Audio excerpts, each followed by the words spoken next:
세상에는 여러 종류로 나눌 수가 있는 것이 있고 두 종류로만 나눌 수가 있는 것이 있습니다. 색깔은 흑백으로만 나누는 게 아니고 여러 가지 다양한 색깔이 있습니다. 세계는 흑과 백만 있는 것이 아니고 여러 종류가 있기 때문에 두 부분으로 나눌 수 없습니다. 그러나 성별은 두 개로밖에 나눌 수가 없습니다. 남자 아니면 여자. 동성애자들이 차별금지법을 주장하면서 남자로 태어났는데 여성이 되고자 싶어하는 사람, 여성인데 남자가 되고 싶어하는 사람. 그러나 미국이나 호주, 유럽 쪽에 가면 성별이 여러 개 있답니다. 대한민국에는 남자 아니면 여자, 주민등록번호는 1번 아니면 2번으로 시작하는데 거기는 분명히 남자인데 나는 여성이고 싶습니다. 그러면 여성으로 해준답니다. 근데 여자 화장실에 남자가 들어가도 아무런 말을 못하는 참 뒤죽박죽이 된 그런 것이 있죠. 성경은 분명히 두 개로 나눈 것은 두 개로 나눠야지 그걸 자꾸 더 분할해서는 안 된다 그렇게 말씀하고 있습니다. 3장에는 니고데모가 예수님을 찾아와서 예수님께 대해서 이야기했습니다. 3장 2절 그가 밤에 예수께 와서 이르되 랍비여 우리가 당신은 하나님께로부터 오신 선생인 줄 아나이다. 당신은 하나님께로부터 오신 선생인 줄 아나이다. 그럴 때 예수님은 사람이 물과 성령으로 거듭나지 않고는 결코 하나님 나라를 볼 수 없느니라, 알 수 없느니라. 지금 니고데모는 예수님을 안다는 겁니까? 모른다는 겁니까? 안다고 말하는 거죠. 근데 예수님은 너는 모른다 하는 것입니다. 알면 알고 모르면 모르는 것이 한 사람은 안다고 말하고 한 사람은 모른다고 하는 것입니다. 알다, 모르다 여러 가지 단어가 있는데 특별히 두 가지로 보면 오이다라는 단어가 있고 기노스코라는 단어가 있습니다. 오이다라는 것은 정보를 통해서 아는 것입니다. 정보를 통해서. 우리 요즘 인터넷 치면 누구누구 이름 치면 나이 치면 다 나오잖아요. 가수 치면 나이가 몇 살, 정치인들 어느 학교 나오고 다 나옵니다. 그게 이제 지식적으로 알다. 이게 오이다라는 것입니다. 그러나 기노스코라는 것은 경험적으로 알다. 직접 그 사람을 만나 교제해보고 나서 이 사람 이런 분이구나. 그것을 알다고 하는 것입니다. 우리는 정보를 가지고 아는 것도 안다고 생각하는 거죠. 그 사람 만나지 않고서도 그 사람에 대해서 들은 지식이 있기 때문에 저는 안다 하는데 그 사람은 우리를 알겠습니까? 모르겠습니까? 그 사람은 우리를 모릅니다. 학생들이 연예인들을 좋아하잖아요. 가수들 좋아하잖아요. 가수들이 정보를 다 가지고 있습니다. 그런데 가수들은 정작 그 학생을 모른다는 것입니다. 그거는 아는 걸까요? 모르는 걸까요? 그것은 모르는 겁니다. 안다고 할 때는 서로가 알아야지 아는 것이 한쪽이 일방적으로 아는 것은 아는 것이 아니라 그런 것입니다. 우리는 안다고 생각하는데 하나님은 나는 너를 모른다는 것입니다. 마태복음 7장에 보면 주의 이름으로 귀신을 쫓아냈습니다. 권능을 행했습니다. 선지자 노릇했습니다. 예수님 뭐라고 합니까? 나는 너희들을 도무지 알지 못하노니. 그 사람들이 안다고 하는 것은 정보를 가지고 아는 것입니다. 예수님은 나 너와 한 번에도 밥 한 끼 먹은 적 없고 깊은 대화를 나눈 적이 없다. 모른다는 것입니다. 우리가 안다, 모른다는 것도 구분을 해야 됩니다. 제가 김천에 있은 지 벌써 25년이 되었죠. 2000년대에 왔으니까. 목사님들 웬만한 분은 다 압니다. 진짜 아는 분은 많지 않습니다. 그 집 자녀가 누구인지, 애 이름이 어떤지 그런 정보를 같이 교제 나눈 사람은 많이는 없어요. 대부분의 사람은 김천 노회 수석한 누구이다, 어느 교회에 있다 정도 알지 그 사람의 설교를 들어본 사람도 많지 않고 그 사람 같이 밥 먹으면서 그 사람의 가정사에 들어본 사람도 많지 않습니다.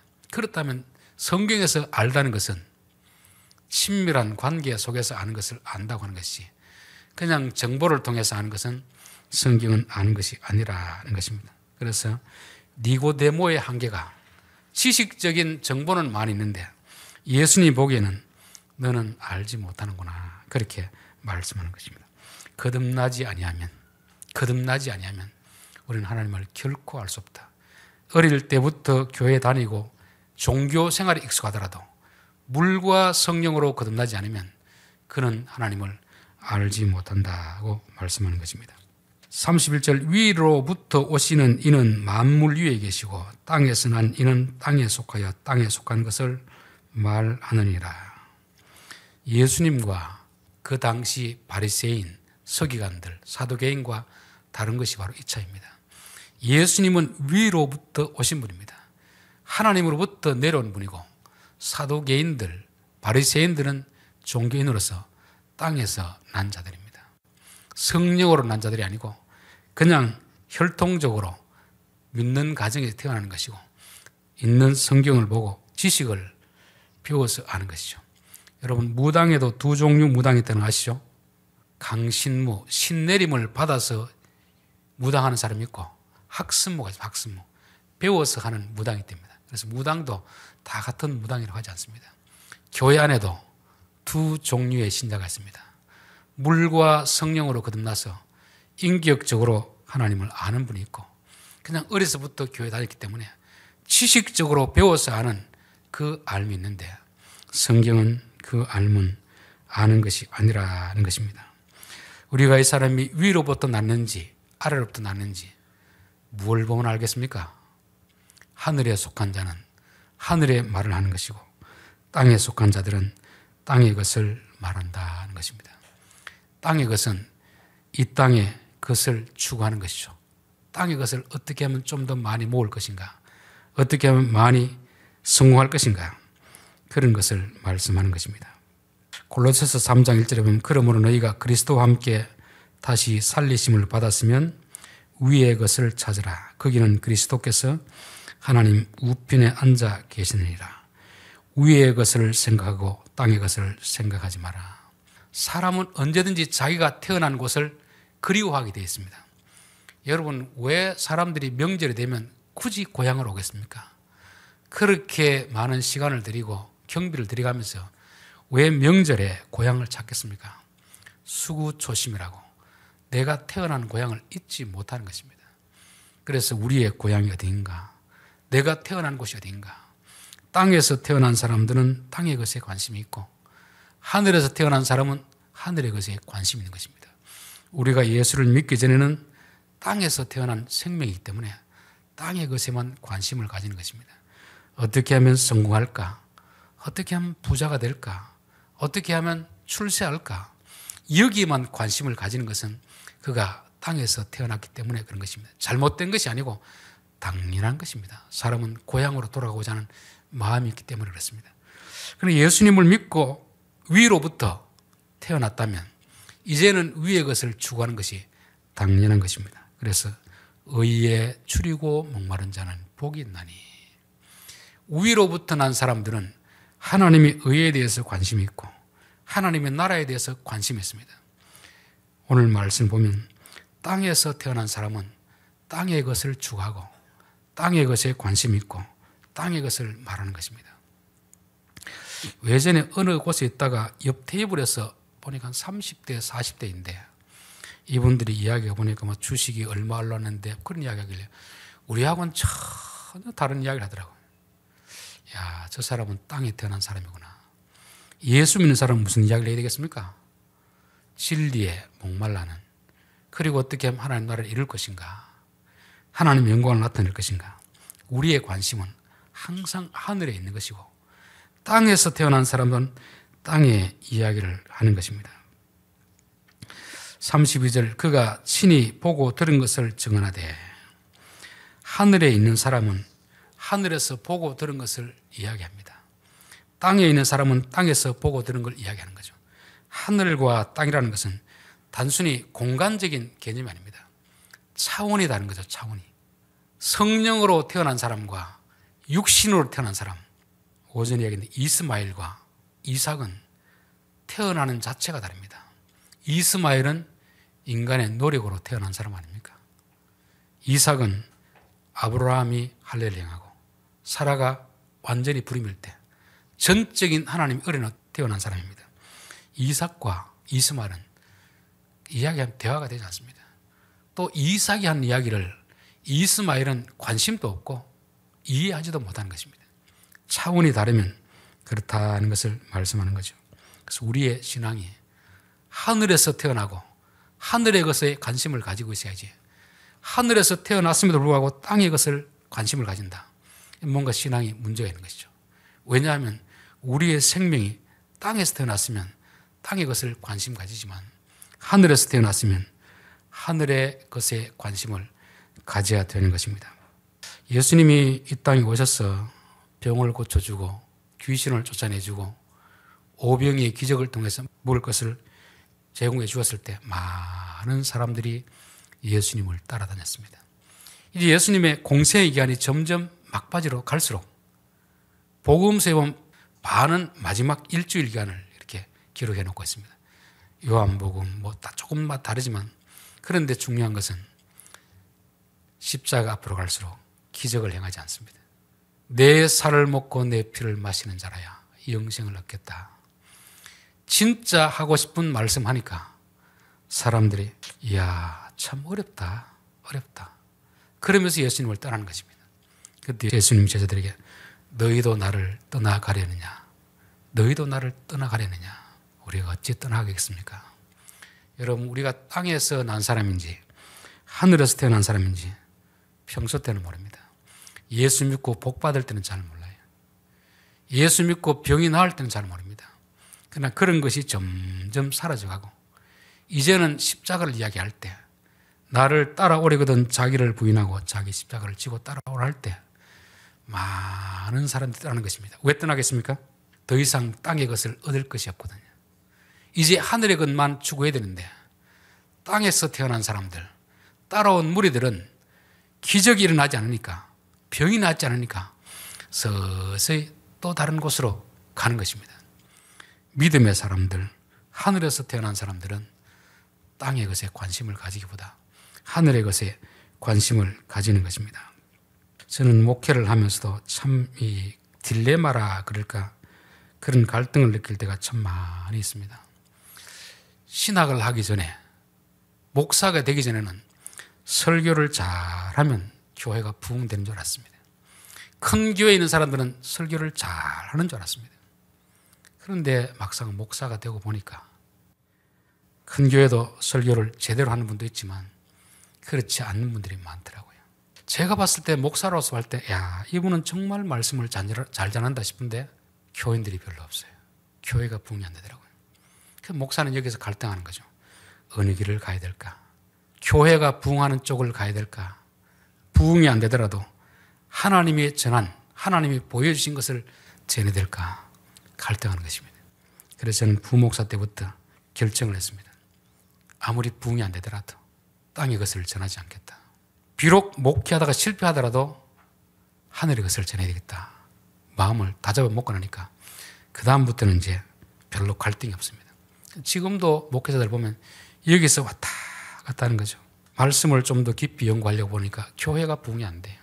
그 말은 뭐냐면 교인들이 그 하늘의 양식을 좋아하지 않는 것입니다. 세상의 것을 좋아하고 있다는 것을 말하는 거죠. 우리 디모데후서 4장입니다. 디모데전서, 디모데후서, 디도서는 목회서신이라고 합니다. 목회서신.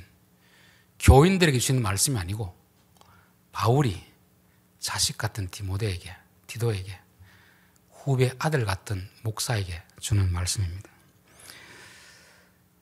4장 4절 하나님 앞과 살아있는 자와 죽은 자를 심판하실 그리스도 예수 앞에서 그가 나타나실 것과 그의 나라를 두고 엄히 명하노니 너는 말씀을 전파하라. 때를 얻든지 못 얻든지 항상 힘쓰라. 범사의 오래 참음과 가르침으로 경책하며 경계하며 군하라. 흔히 이제 이 본문을 어디에 쓰느냐면 전도하라고 할 때, 교인들에게 전도하라고 할 때 왕의 명령입니다. 그렇게 해서 많이 언급을 하고 있습니다. 그렇게 설교도 안 되는 건 아닌데 이 말씀은 교인들에게 주신 말씀이 아니고 목사들에게 주신 말씀입니다. 목사들에게 전파라는 것은 설교하라. 성경 말씀 풀어서 가르치라 하는 것입니다. 여러분 불신자 앞에 경책하며 경계하며 권하라 할 수 있습니까? 그건 누구한테 하는 거죠? 교인들에게. 때를 얻든지 못하든지 항상 오래 참음으로. 왜 오래 참아야 되겠습니까?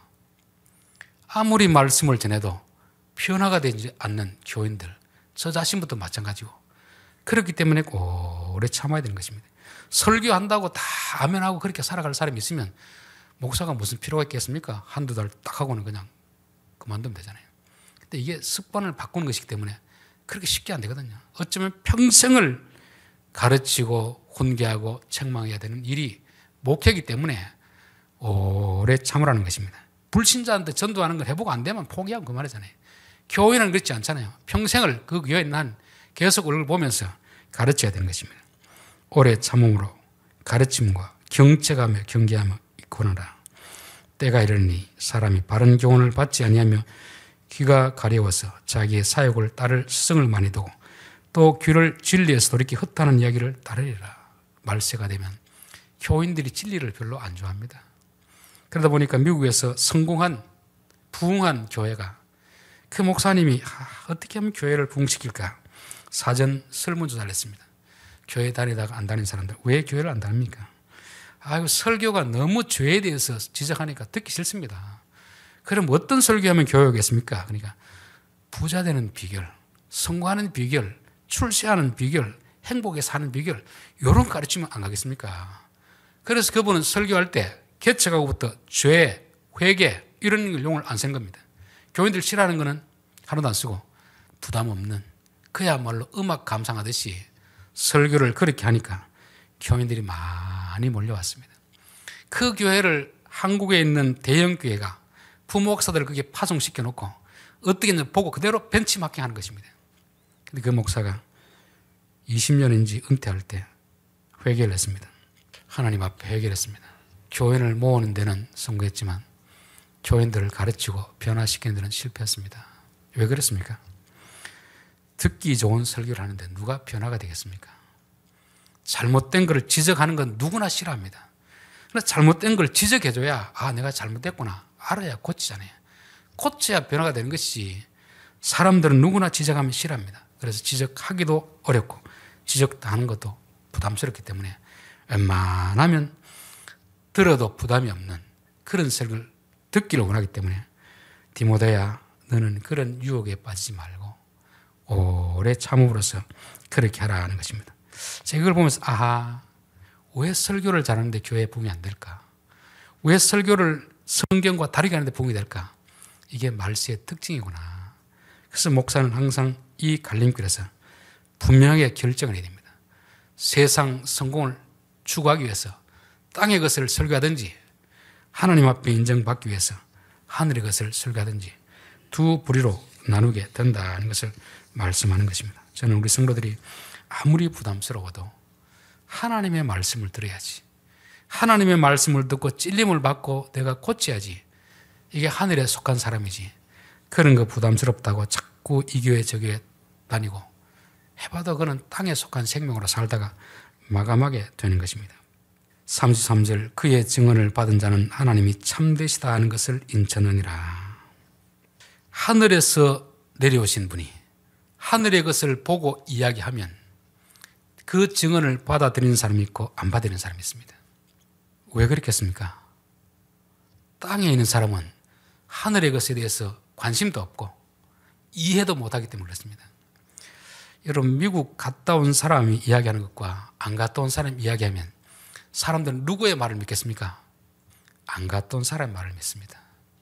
갔다 온 사람은 본 것만 말하지만 안 갔다 온 사람은 들은 것에다 자기 상상력을 동원해가 말하기 때문에 훨씬 더 실감 있게 말한 것입니다. 제가 보니 군대를 이 사람은 해병대를 안 갔다 왔는데 어디 자꾸 해병대 나왔다고 막 이야기하길래 해병대 나온 저보다 해병대 더 많은 걸 알고 있더라고요. 그래서 사람이 누구 말을 믿겠습니까? 그래서 저는 내가 본 천국 이런 거는 잘 안 믿습니다.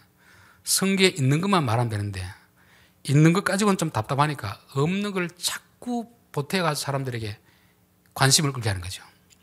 여러분 양이 주로 성경에서 많이 나오는데 양과 목자의 관계 나오는데요. 양은 자기 스스로 살 수 있는 조건이 아무것도 없습니다. 달리기를 잘하는 것도 아니고 날카로운 손톱 이런 걸 가진 것도 아니고 눈이 밝은 것도 아닙니다. 눈이 거의 근시라 가지고 조금만 떨어지면 목자를 못 본답니다. 그런데 양이 가진 최고의 장점이 있습니다. 그건 뭐냐면 주인의 음성을 알아듣는 것입니다. 그래서 그는 주인의 음성을 알아듣는 거죠. 가짜 주인의 말을 분별하는 것입니다. 그래서 주인만 따라간다는 것입니다. 저들은 하늘에 속한 사람하고 땅에 속한 사람, 하늘의 생명을 가지고 태어난 사람과 땅에 속한 생명을 가지고 태어난 사람, 자기 스스로 예수를 믿었다는 사람과 하나님이 믿음을 줘서 믿은 사람하고 확연하게 차이가 난다. 확연하게. 그게 무슨 뜻이냐면 하늘에 속한 설교를 하면 알아듣는 사람이 있습니다. 싫어하는 사람이 있습니다. 그래서 저는 제 나름대로는 최선을 다해서 성경을 중심으로 해서 하나님이 깨닫게 하는 것을 전하고자 그렇게 합니다. 잘못할 때도 있지만. 근데 참 감사한 것은 그 설교가 부담스러운 설교가 분명히 저도 아는데, 저도 부담스러운데 교인들이 다 듣는 걸 보면 참 감사하다. 그래서 저는 10,000명, 20,000명 모인 교회보다 지동교회가 감사한 이유가 있습니다. 이 딱딱한 설교를, 부담스러운 설교를 듣고 있는 성도가 있다는 것이 얼마나 제게 큰 복인가. 일반 성도들은, 땅에 속한 성도들은 하늘의 것을 말하면 받아들이질 않습니다. 관심도 없고 이해도 못합니다. 그러나 하늘에 속한 성도들은 하나님의 것을 말하면 그분이 초등학교도 못 나온 할머니라도 그 음성이 하나님이 하신 음성임을 알아듣는다는 것입니다. 그래서 하나님의 증언을 받는 자는 하나님이 참되신다는 것을 인천하니라. 하나님이 확실하다. 도장을 꽉 찍은 거죠. 여러분, 도장은 아무 때나 찍습니까? 확실할 때 찍습니까? 그 사람이 보증 써달라고 할 때 계약 조건 다 뭐 그냥 도장 띈 건 바보 아닙니까? 적어도 내가 이분에게 얼마를 빌려주면 이분이 갚을 능력이 있는가 없는가 다 해보고, 아, 이분은 확실하다, 믿을만하다, 그때 도장을 찍는 것입니다. 여러분, 우리의 믿음은 맹신주의가 아니잖아요. 맹신주의. 그냥 누가 좀 유명하다고 한다고 아멘 아멘. 그거는 사람을 쫓아가는 극장의 우상을 쫓아가는 것입니다. 하나님의 말씀이 일치한가 아닌가 보고 맞으면, 아, 이분의 말씀은 확실하다. 그래서 도장을 찍는 그 사람이 바로 하늘에서부터 나온 사람입니다. 하나님이 보내신 이는 하나님의 말씀을 하나니 이는 하나님이 성령을 한량없이 부어주십니다. 하늘에서 태어난 자는 하나님의 음성을 듣는 것이고 하나님이 보낸 자는 하나님의 말씀을 하는 자입니다. 저는 목사들 중에서도 하나님의 말씀이 아닌 자기 생각을 전하는 자들이 많다고 보여집니다. 성경은 읽었는데 성경 이야기 하지 않습니다. 정치 이야기하고 정치인 이야기하고 전혀 성경과 상반된 이야기 하는 때 저 사람이 과연 하나님이 보내신 자인가 의심을 하는 것입니다. 여러분, 하나님이 보내신 자는 하나님의 말씀을 하는 자입니다. 성경은 읽는다고 하나님 말씀하는 게 아닙니다. 성경을 풀어서 하나님이 하고 싶은 그 말을 하는 사람이 하나님이 보내신 자이라는 것입니다. 35절, 아버지께서 아들을 사랑하사 만물을 다 그의 손에 주셨으니 아들을 믿는 자에게는 영생이 있고 아들을 순종하지 않는 자는 영생을 보지 못하고 도리 하나님의 진노가 그 위에 머물러 있느니라. 하늘로부터 온 자, 위로부터 난 자는 어떤 사람인가? 36절이 앞부분과 뒷부분이 반대되는 부분인데 용어를 조금 다르게 쓰고 있습니다. 아들을 믿는 자에게는 영생이 있고 그 다음에는 뭐로 나와야 되겠습니까? 아들을 믿지 않는 자에게는 영생이 없다고 나와야 되잖아요. 그런데 아들을 믿는 자에게는 영생이 있고 아들을 순종하지 아니하는 자는 영생을 보지 못하고, 요 두 개의 단어가 같은 의미라 하는 것입니다. 그래서 풀어서 해석하면 아들을 믿는 자에게는 영생이 있고 아들을 믿지 아니하는 자는 영생이 없다. 아들을 순종하는 자에게는 영생이 있고 아들을 순종하지 않는 자는 영생을 보지 못하고, 우리의 믿음은 순종으로 나갈 때 그게 진짜 믿음입니다. 여러분, 믿는다고 하는데 집사님 저 믿었죠? 돈 좀 빌려주십시오. 아이, 목사님 믿죠? 근데 돈을 빌려달라고 하니까 안 빌려주는 겁니다. 믿는 겁니까? 안 믿는 겁니까? 안 믿는 거죠. 예수님을 주인으로 받아들이고 주인으로 믿는 사람은 예수님이 하는 말씀을 믿고 순종하는 것입니다. 그래서 순종이 없는 믿음은 죽은 믿음입니다. 죽은 믿음. 물론 이제 믿음의 분량에 따라서 큰 순종을 할 수도 있고 적은 순종을 할 수도 있지만 하루아침에 큰 순종이 되지는 않습니다. 사람도 사귀어 보면 10만 원 정도 빌려줄 사람이 있고 100만 원 정도 빌려줄 사람이 있고 1억을 빌려줄 사람이 있잖아요. 처음 보는 사람인데 1억을 빌려달라고 하는데 빌려줄 사람이 있겠습니까? 그 사람은 없는 거죠. 그 사람이 어떤 사람인가 충분히 조금씩 알아가면서 야, 이분은 1억이 아니라 내 목숨도 내어줘도 되겠구나. 아브라함이 믿음의 완성 단계가 창세기 22장이잖아요. 아들을 죽여도 이분은 살려줄 뿐이다 믿고 가는 것입니다. 그전에는 그 정도 믿음이 안 됐지만 한 40년 하나님과 사귀어 보니까 이분은 확실하다. 이분 믿음은 내가 손해할 거 없다. 부도내지 않는다. 그 큰 믿음으로 자라가는 것입니다. 믿음은 반드시 크든 작든 순종을 요구하는 것입니다. 순종되지 않는 믿음은 죽은 믿음입니다. 이 작은 믿음에서 시작해서 점점 큰 믿음으로 자라는 것은 순종을 해봐야 그 말씀이 진짜인가 가짜인가 검증되기 때문에 그렇습니다. 그리고 또 하나 표현이 영생이 있고 믿음에서 영생이 생기는 것입니다. 그리고 뒤에는 뭡니까?